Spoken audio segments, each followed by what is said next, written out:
Hi everybody, today we are discussing a topic: recruitment, selection and placement. What is recruitment? After the identification of vacancies to be filled up, the process of recruitment starts. Recruitment is concerned with the identification of different sources of personnel. It is an activity of getting interested applicants and providing a pool of prospective employees so that the management can select the right person for the right job from this pool. As recruitment stimulates people to apply for jobs, it is a positive process. It precedes the process of selection. In the words of Edwin B. Flippo, recruitment is the process of searching for prospective employees and stimulating them to apply for jobs in the organization. Now, the steps in recruitment. There are 4 major steps out there. The first step is identifying the different sources of labor supply. Second point is assessing the validity of different sources. Third point is choosing the most suitable source or sources. Finally, initiating or inviting applications from the prospective candidates for the vacant jobs. So, the sources of recruitment. What are the different sources of recruitment? The various sources of recruitment can be broadly grouped into 2 types. First one, internal sources, that is from inside the enterprise. Second one, external sources, that is from outside the enterprises. So first we take internal sources. Filling vacancies in higher jobs from inside the enterprise is known as internal source of recruitment. That is, you are recruiting employees from your own organization. It is applicable only for jobs above the entry level. Under this method, personnel needs are filled through transfers and promotions. Now, transfer.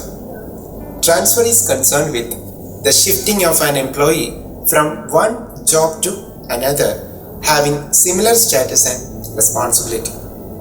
It is also called job rotation and does not increase the number of employees in the organization. You are additionally not recruiting or replacing any employee. The thing is, you are recruiting employees from your own organization. So there is no need for, it is called job rotation, and there is no need to increase the number of employees in the organization. And next is promotion. Promotion is concerned with the shifting of an employee to a position carrying higher responsibilities, facilities, status and pay. Like transfer, promotion also does not increase the number of employees in the organization. Now the merits of internal sources. What are the merits of internal sources? First one, it motivates the employees to improve their performance. Second point is, it increases employee morale. Third point is, it creates a sense of security among the employees. Fourth point is, it establishes better employee-employer relationship. It creates industrial peace in the enterprise, and it reduces labor turnover. And the last point is, it is cheaper than external sources of recruitment. So these are the merits of internal sources. Now, what are the demerits? First point is, it reduces the scope for fresh talents. The thing is, you are not recruiting anyone from outside the enterprise because you are adjusting with the currently working employees in the organization. So it reduces the scope for freshers. Second point is, it may encourage favorism and nepotism. Third point is, it hampers the spirit of competition among the employees. And the final point is the overall productivity of the enterprise reduces on account of frequent transfers of employees. Now the external sources. So we have discussed about the internal sources. Now we are coming to external sources. It is the process of filling the vacancies in entry-level jobs from outside the organization. The following are the commonly used external sources of recruitment. So what are they? The first one is recruitment at factory gate. Second one, advertisement. Third, employment exchange. 4, educational institutions. 5, casual callers. 6, unsolicited applicants. 7, labor contractors. And 8, recommendations. These are the various ways by which we are recruiting employees from the external sources. So first one, recruitment at factory gate. It is a method of direct recruitment by placing a notice on the notice board of the organization specifying the details of the jobs available. So you can see a board in front of the organization where they are displaying a notice that we are recruiting employees, we are in need of employees. So likewise, the aspirants can approach this organization for the interview. Likewise, the second method is advertisement. We can see the advertisement in newspapers, television and all, or the internet. These are the various methods by which we can advertise for the job vacancies. So advertising a job has become the fashion of the day with the big enterprises, particularly when the vacancy is for a higher post or when there are large number of vacancies. And the third method is employment exchange. There is a network of employment exchanges in the country which is run by the government. It is an important source of recruitment of personnel. And the fourth method is educational institutions. Universities, colleges and other institutions are the sources of recruitment of personnel under this method. And the fifth method is casual callers. Persons appointed for meeting short-term demands are known as casual callers. And the sixth method is unsolicited applicants. Unsolicited applicants are brought under the category of persons who, in search of employment, contact with the employers through telephone, through post, through emails or in person.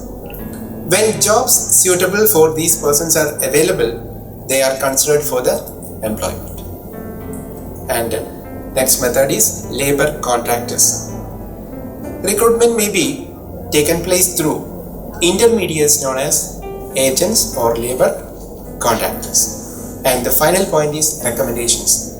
Under this method, the present employees are encouraged to recommend suitable persons among their friends and relatives for employment in the concern. This policy helps to keep the employees happy and in good morale.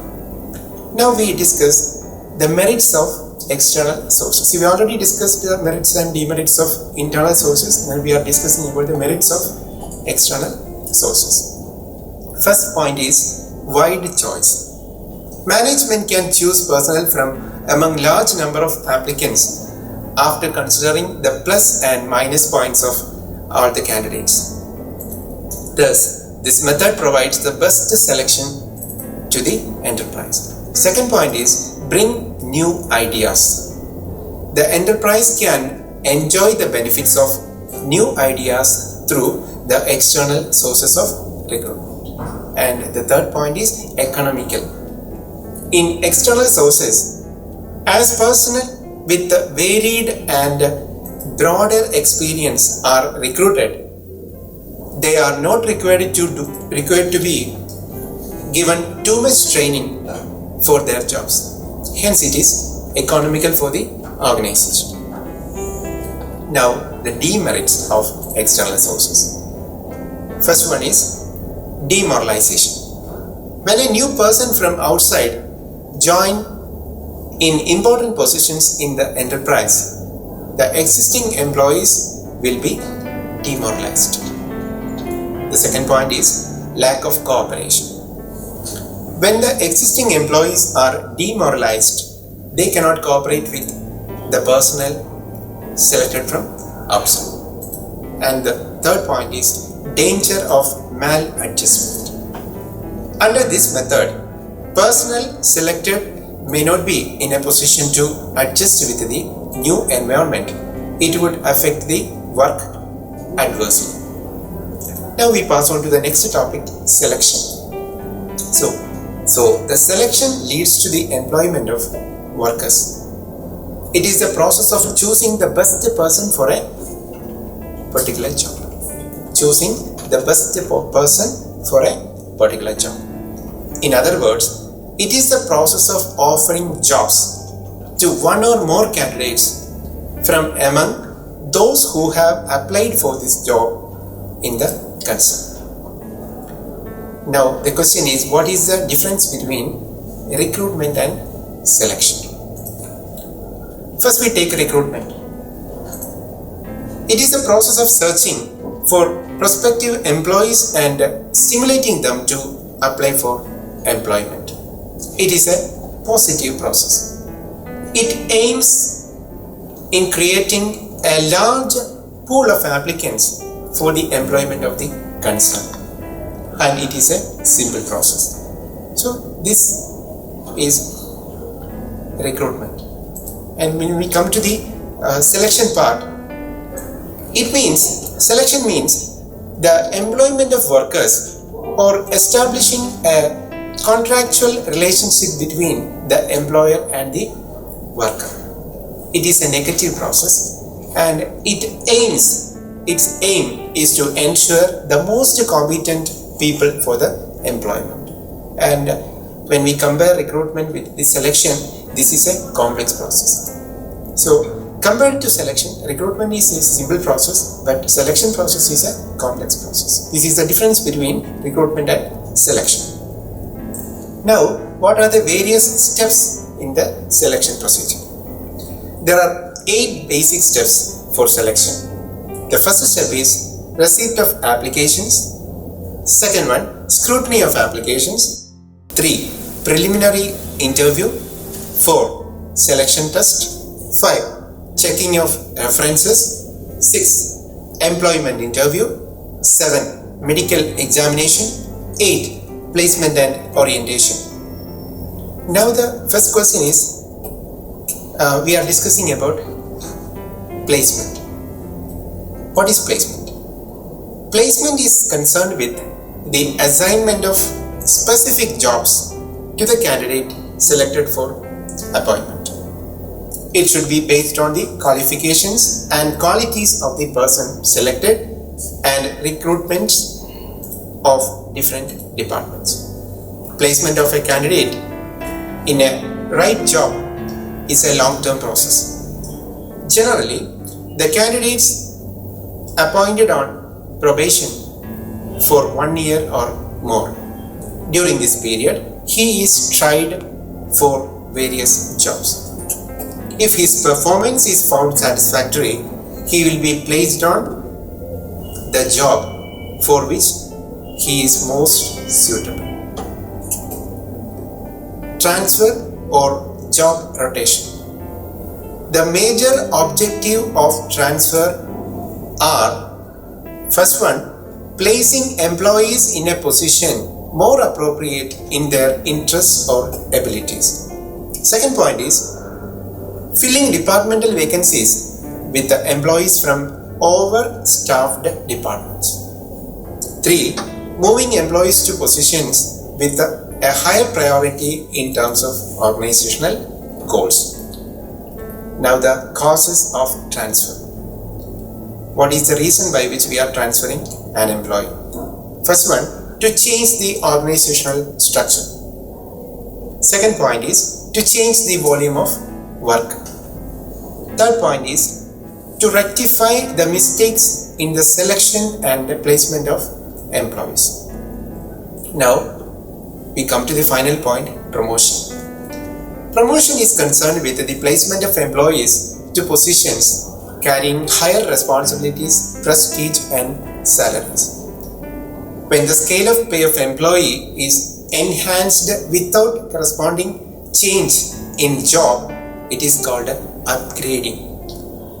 When the scale of pay of employee is enhanced without corresponding change in job, it is called upgrading. In other words, promotion involves an enhanced pay scale, grade of pay and status, and upgrading is concerned with the moving to a higher scale without changing the job. So this is all regarding recruitment, selection and promotion process. Thank you. For more details, please log on to www.napmglobal.com. Thank you.